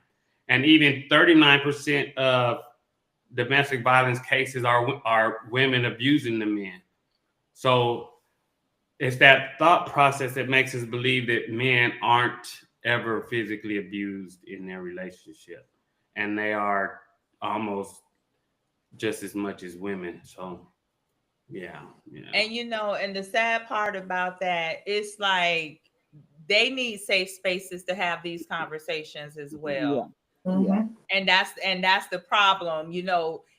People are told just suck it up, deal with it, whatever. You the stronger sex, and no, because ultimately, here's the thing: what happens a lot. She put her hands on him. Mm-hmm. He retaliates. 911. He hit me. Mm-hmm. Yep. And who going to jail? He is. Exactly. Because the first thing they're gonna be like, she hit you, and police officers make jokes about that. Like, oh, yes, a woman, come on, really? They do. Yeah. So they do. And abuse is probably a lot more than reported for men, because when we are hit, I'm not gonna ever say it doesn't hurt, but we like you said, we're not allowed to express it. So we just suck it up and no one talks about it. And remember, like I said when we met on the first show, that for men, it's like when they talk to other men, it's, oh yeah, she crazy, she hit me, but I didn't do nothing, I just left. So we're kind of programmed to just accept it and walk away from it. And yeah, but abuse is still abuse. It is, because one thing about abuse, if a person hits you once, male or female, you can almost rest assured they will hit you again. Yeah. Absolutely. And that makes me wonder with the Tina and the Maslow thing, even the movie, like I've heard Ike in interviews, so I know he wasn't worth the itch. Listen, hold on, wait a minute. He still said that he wasn't abused. Well, before he died, I watched him on interviews, and he still says that he wasn't abusive and that Tina made him do that. Yeah, I seen an interview where he said she would cry or complain so much she didn't get right till he popped her. Right. But I was just gonna say, but watching the movie, and I'm not saying it didn't happen, but I just can't picture Tina being so, in the movie she did no wrong. There wasn't one scene where she was out of line, or the aggressor, or the initiator. And you know what? To that point, are women, Shelly. Is it because she's Tina Turner, or is it just you just don't believe a woman has ever been in abusive situations to that extent? No, I know they are. I do a class on it every week.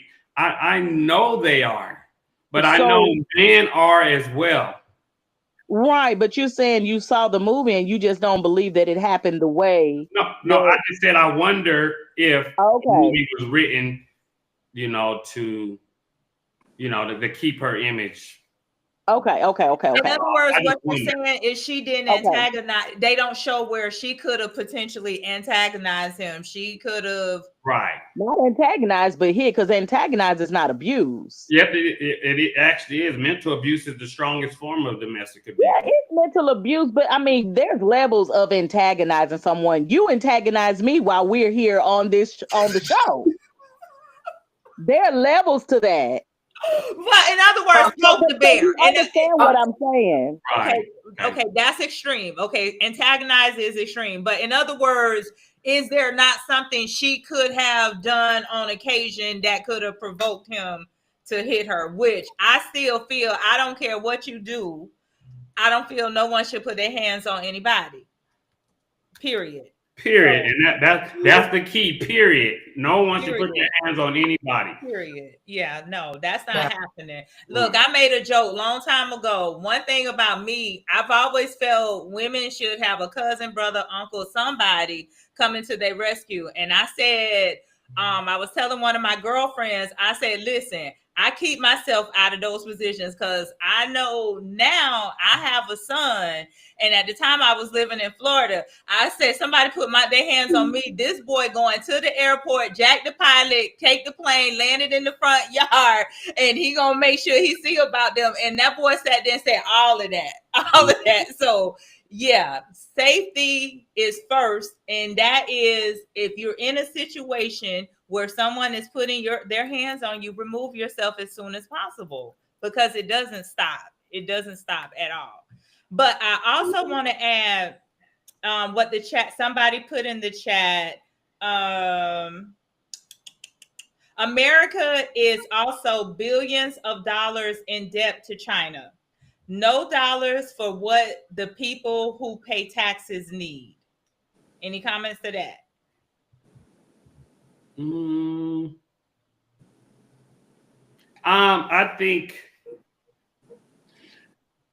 think the country's got so far off track that the money that comes to us is just for our basic needs, our fire departments, our streets, lights, police departments. I think they feel that's enough for us, and we're supposed to do it all ourselves.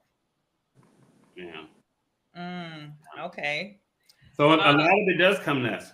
And they also believe that the money that they owe China is for goods and services that we benefit from. So who was it? Bush? Who used that? It's the trickle down effect. This is true. This is true. Okay. So, all right. And all right, going back, because these comments are trickling in at different times, but I want to try to address as many as possible. So, or what about a man that grew up in an abusive home where the mother was the abuser? Like what about him? Like it's still abuse. And that abuse is gonna go down to his relationships. That's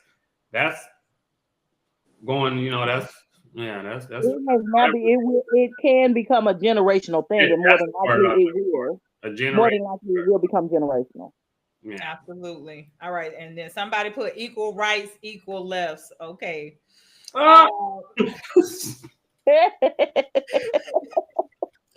Okay. So does it matter though? Sounds like you are justifying beating on a woman or anyone. Who, me?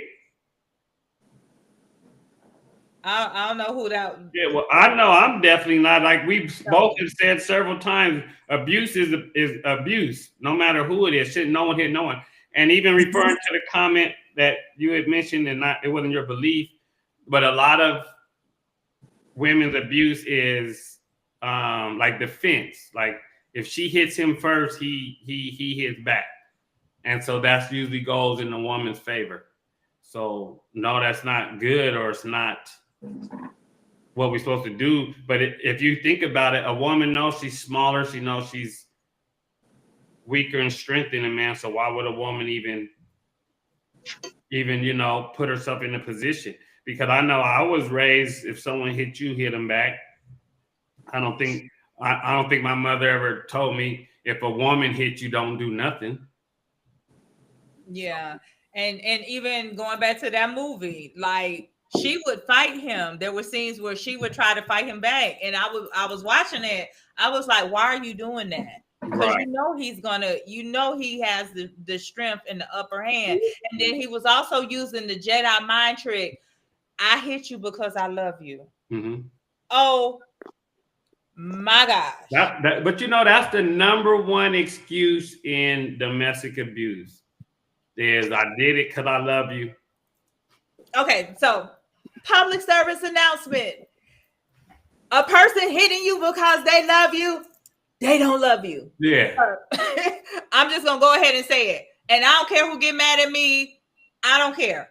That is not love. That person has some mental illness, some issues that they need to work out, and you are nobody's hitting or punching bag for them to take that out on. So no, that's something that also need to be changed, because it's some women. I don't know. Yeah, we done hit this area. There's some women that don't think a man loves her unless he's hitting on her. But that's because that's how she grew up. And like Cola said, that's the generational curse. She either seen her father doing it or her mother doing it. So she thinks that that's like only someone who cares about you could get this mad at you. Absolutely. And okay, so going back, I guess this when I was talking about the family members, and somebody put definitely don't agree, but they added family can be sent on a dummy mission. And if I was to theorize that response, that's also another problem. Like when people do intervene to help a person out, and then the person goes back to that person. Like, so why you that happens too common as well. Like, you call, I just said, oh, everyone have a cousin, uncle, brother, somebody to help them. And then when somebody comes to the rescue and they could potentially put themselves in danger by going to jail or getting into fights and stuff. And the next thing you know, he called, baby, I'm sorry, I do it because I love you. And then you back with them. And so why are you sending it? Why are you calling? At this point, don't make the phone call until you're confident that it's over and you're ready to not look back. So going back to the Maslow chart, I guess sex is Shelly, you gonna find a way to make that sex fit in physiological, right? He gonna make a way. I didn't say it. I just responded. I didn't say it. Really? Shelly gonna make a way for it to fit. Did I make a way, or did the example that he is determined to make sex just as important as breathing. Tammi is the one that said too many women go back after being abused because they think it's love. And that love came from, you have to make love to be in love. Okay, Shelly. I'm just with man, though. Like this topic was the chart. I'm learning the chart and I'm just agreeing with it. That's all. You're making me start to believe that there's no way you can pull a red man. Who, because me? I mean, you would just jump off of a building. I wouldn't want to pull a red man. That's not what I need. I just need my woman, me and her, and there's gonna be no need for celibacy. Now, if you don't got a woman in that you might you might want to slow down. But you might want to pull a red man. That's what she's saying. Yeah. Until you have the woman. Right. Okay. Yeah. Okay. So I love it. Okay. I'm just saying that if a man was abused by his mom, explains why he is now in another abusive relationship with another woman. Anybody? Because he's learned toxicity, and there's a such thing as subconscious programming. We mimic a lot of actions of our parents, a lot of traits, and not even just traits, but a lot of the ways that they've handled situations.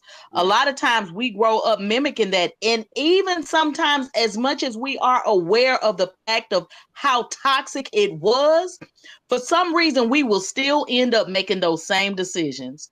It happens sometimes. It is a subconscious programming. Some of us can get away from it, and some of us do not. I think women dismiss this so much, and because y'all like to go against what a man says a man needs, but a man looks for his mother and his. I caught that. I know. I did. That's why I just. That's why I just. Look, I was letting him talk. Carla, I put the symbol. I'm like, oh, the shade. no, but a man. No. This is seriously fact, and women always want to say, "I'm not your mother. I'm not your mother." A man chose you because you loved him like his mother. That's why a father, when he gives away his daughter to marriage, he tells her husband, I'm giving her to you to love her and take care of her as I did. Now my job is over. It's the same with men. When we go out and find a woman, our first love was our mom. So that's the love we miss. So when we go find our woman, she has to be so much like our mother. So if your mother was abusive and you psychologically think that's what love is now, that's what you're gonna go find in your woman. Abuse. And you'll accept it more. You'll accept it because that's what you're used to that. You were raised in that. And for some people, it has become as bad as it sounds. For some people, I'm not that they can find comfort in it, but it doesn't startle them like it would startle someone else who wasn't raised in it. Right. It's familiar. Mm-hmm. Yeah, it's familiar. And their desire. It's what they desire. But and see, and that goes to a point, and I forgot something that I was reading or listening to. Like, even though you may have people that think they don't like drama, people thrive off of it. There are people that thrive off of drama. And life will be boring for them if they don't have it. Right. Wow. Life will be boring. And some people, again, subconsciously will create these drama-filled fires and wonder why can't I escape this? Why do I always find myself in these situations and scenarios? But because the seed has been planted in them all of their lives, they then have learned to do it themselves. Facts. And then with men, we hear so much that so many women, you guys don't like a man that's boring and doesn't never have a problem and he lets you go wherever you want and come home anytime you want. That's not what y'all want. So I think subconsciously or maybe naturally, a little toxicity is necessary. That's not true, Shelley. No, I was gonna say I disagree with that. So both y'all have men that let you do whatever you want, never argue. Hey, honey, come in, no problem. You didn't get bored with it. Who wants that? Baby, I'm over 50. So I promise you, I'm okay with that. Okay, give me boredom over drama any day. Because one, when you're vibrating on a higher frequency, you don't want drama because all you're doing is attracting more. So you're mindful in spaces like that. But you have to think it's not. Of course, it's drama, but it's to what degree? Like drama as far as physical or screaming, raising your voices, tearing up, stuff like that. That's not necessary. But we all want someone that a man shows he cares by questioning, by, putting rules in place, blah, blah, blah. And so that just like we would do for our children. Exactly. So if a woman not in a relationship would see you going through that and say, oh, that's toxic, I don't need that. But that's just the way we are and we operate. And I think everyone needs it and wants it. I mean, I think that's kind of like a respect factor. I don't see drama there. I see respect. Right. Respecting the rules. But to someone who's not in your position, your single girlfriends are going to say that's toxicity. He's controlling. Not necessarily. Necessarily means yes. No, this is what it really boils down to. What it really boils down to is a maturity level. Yes. Okay. That's what it boils down to, a maturity level and what a healthy relationship looks like that's per individual. What does healthy look like to you?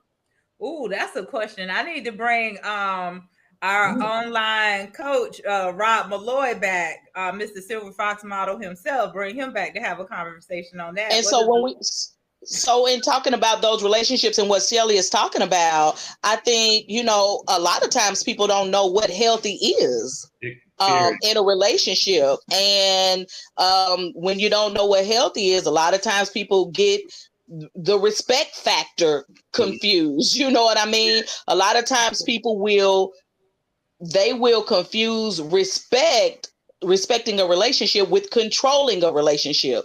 Again, it's a maturity factor. Exactly. All right. So let me read this last comment and then we're going to wrap it up because we are approaching that time.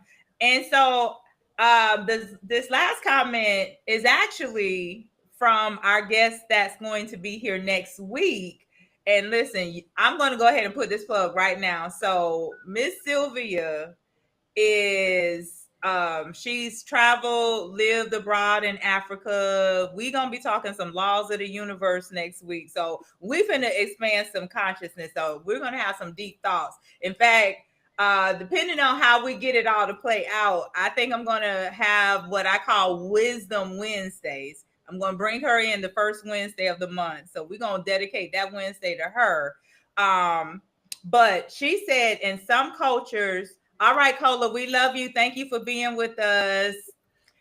She said in some cultures, if a man doesn't hit the woman, it means he doesn't love her, which she dropped that around the time we was having that conversation.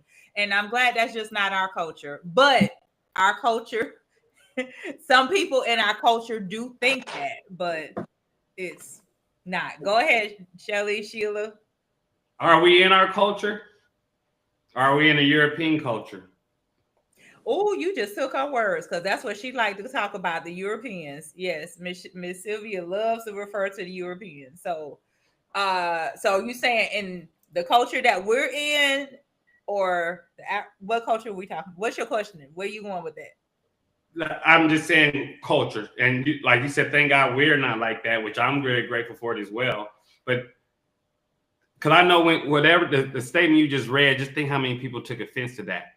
So you have to really take consideration the culture, and even us, we're not in our culture, so we don't know what our original culture, the rules and regulations would be of it. Well, we know hitting ain't one of them, that's for sure. But yeah, go ahead, Sheila. No, I was just thinking that's a whole other conversation about beating, hitting, and then as far as our culture, come on, African Americans have been in this country for over 400 years. We are our own culture now. So it's tricky, but yeah. Is that a good thing? Because the way these youths are acting, right? Culture. They don't know it. Yeah, it's a whole. It was a great play I went to, Ain't No More, where all the African Americans were given one-way tickets to Africa or be turned into a white male. Wow. Oh, that's deep. Okay, and so she added this is part of some African cultures. So it's deep, and maybe we can talk more about it at another time because I want to wrap this up because I have definitely, like, I know us coming to the United States, our ancestors coming to the United States, you know, there has been some benefits, but there's some cultures in Africa that, if you look at the way they operate, could be a challenge for some of us as well. But that's a conversation for another time. So listen, my girl Sheila, my thank you so much. I wish I had an opportunity to put a picture of Sheila in one of her yoga poses. Y'all need to see this. But Sheila, thank you so much. This presentation of Tina Turner going through the hierarchy of need. This was some really good information, and you know, hopefully it will inspire us to, like, really focus on our needs and look at the chart, see where we are, and see what we can do to fix it. Any final words that you have for the people, my dear? No, I mean, thank you for having me here. And when I looked at that chart, it kind of reminded me, yeah, I did an evaluation of where I was, things that I wanted, and just packed up and moved, and it's been thrilling. So Thanks for having me. And if you want to see me on Instagram, it's BOUS_yoga. Go look. Please go look. Do yourself a favor, because you'll be like, and 66 years old doing this. Come on, y'all. She is. And then my blog is BOUSBOUS.com. Okay, I'm done. And my man Shelly. As usual, just thank you for having me, and I learned so much. And Miss Sheila, thank you for that, Maslow, because I'm definitely gonna go look at it. And like I said, I do a class with for the one person in the chat for male survivors of abuse. and I'm gonna use that chart for them. I really appreciate you presenting that to us. Yeah, and you can find people that relate to those different things. Yeah. Like maybe if you're doing it for men, maybe Cat Williams. I'm gonna shut up now. Oh, look, more shade. More shade. No, that wasn't shade. It's like making it relevant to your audience. That is true. That is true. That is true. I love it. I love it. Okay. And you know what? I didn't acknowledge because like we went straight in tonight. The hip hop world lost DJ Unk, the Walk It Out rapper. So, you know, condolences to his family. I didn't acknowledge because I won't talk about this next week, but Elon did a retweet of Snoop's video, and at the top of it he put the vibe shift is real and put the crying laughing faces. So that almost that almost goes on to say, yeah, he was targeted. They knew he did that video and they made it their business to get him on that platform so they could almost making a mockery out of him. So you know the culture is eating him up, and it's not even a point of their okay, you did it, yeah, but the fact that you put that video, you didn't do your word, and we know keep your word. A man's word is his bond. Right. Any comments on that? I'm trying to go fast through this, but you know me how I feel. I love Snoop. We from the same side, but I think he deserves whatever he gets out of this, because that's one thing I think is detrimental to our culture. Is we have the problem is we follow an entertainer. Like Malcolm X says, there's no other culture on earth where the entertainers and the comedians lead the people. But two, they steer us so wrong to have us believe in one thing just to go do another. So I think it's good that it comes to light, and hopefully people make an adjustment mentally on who they watch. What they say, if you're gonna be a good leader, then you got, or if you're gonna follow someone, you better follow a good leader.